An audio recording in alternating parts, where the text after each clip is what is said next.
हो सकता है आपका वजू टूट गया हो और आपको पता भी न चला। लेकिन सवाल ये है, वजू आखिर टूटता कब है? क्या सो जाने से? क्या शरीर से खून निकलने से? क्या उल्टी होने से?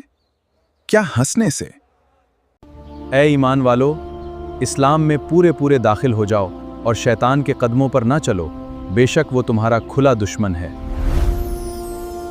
वज़ू करना हम सब जानते हैं, लेकिन वज़ू करने के बाद कौन सी चीज़ें उसे तोड़ देती हैं, ये जानना भी उतना ही ज़रूरी है। क्योंकि कई बार हमें लगता है वज़ू तो टूट गया होगा, कई बार पता ही नहीं होता कि वज़ू टूट चुका है।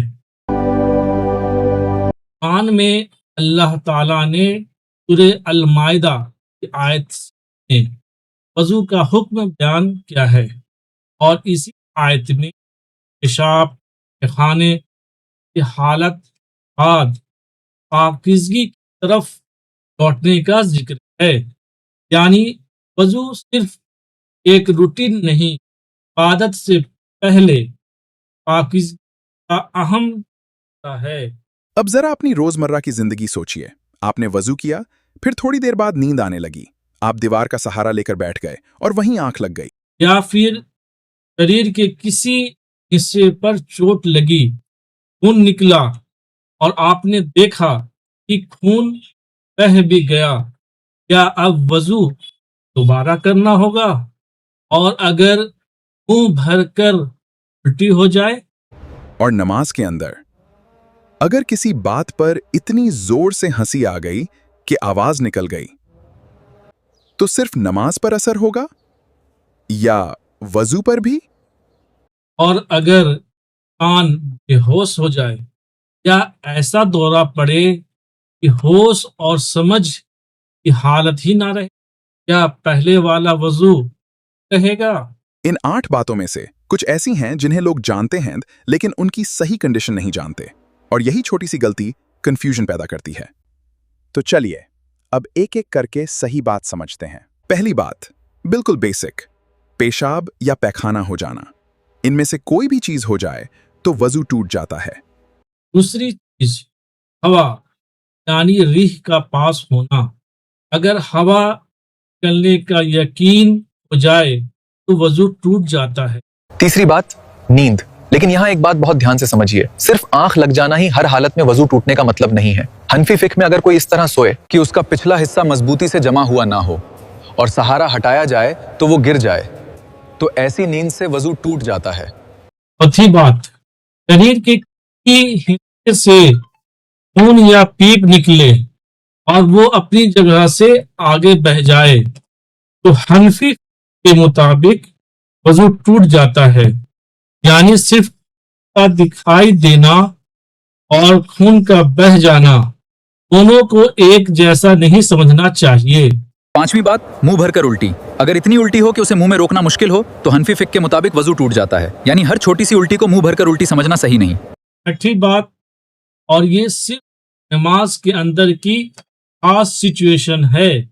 अगर नमाज में कोई शख्स, बालिग शख्स, इतनी जोर से हंसे कि पास के लोग उसकी आवाज सके, तो हनफी फिक्र के मुताबिक नमाज भी टूटी है और वजू भी। लेकिन का देना या ऐसी हल जिसे पास वाला न सुन सके, उसका हुक्म अलग है। सातवीं बात, बेहोश हो जाना। जब इंसान अपने होश में ही न रहे तो उसका पहले वाला वजू कायम नहीं रहता।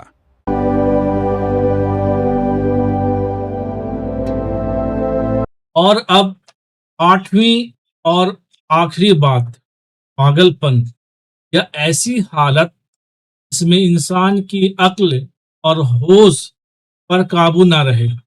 हनफी फिक्र में हालत भी वजू को तोड़ने वाली मान। और अगर किसी दौरे में इंसान बेहोशी या होश होने की हालत में चला जाए, वह भी इसी प्रिंसिपल में आएगा।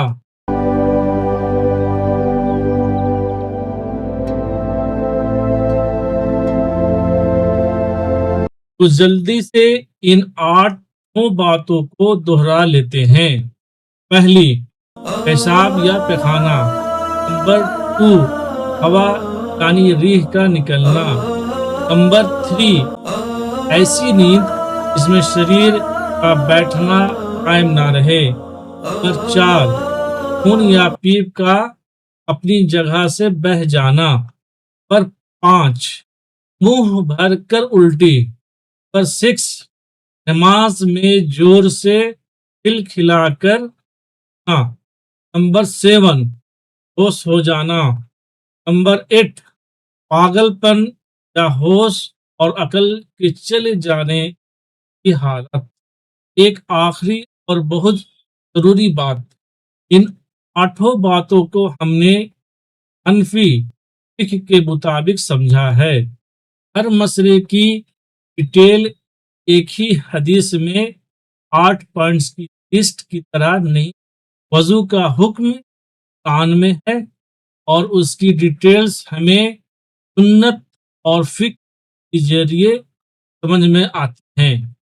इसलिए बिना पूरा मसला जाने किसी से ईमान को गलत कहना सही नहीं है। वजू सिर्फ पानी से कुछ अंग धो लेने का काम नहीं, वजू से जुड़े सही मसाइल जानना जिम्मेदारी है, क्योंकि सही इल्म होगा तभी हमारा अमल भी होगा।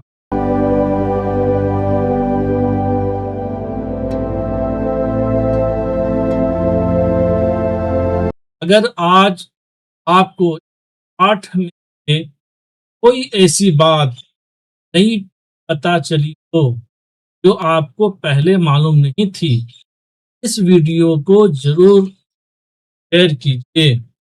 ए ईमान वालो, इस्लाम में पूरे पूरे दाखिल हो जाओ और शैतान के कदमों पर ना चलो, बेशक वो तुम्हारा खुला दुश्मन है।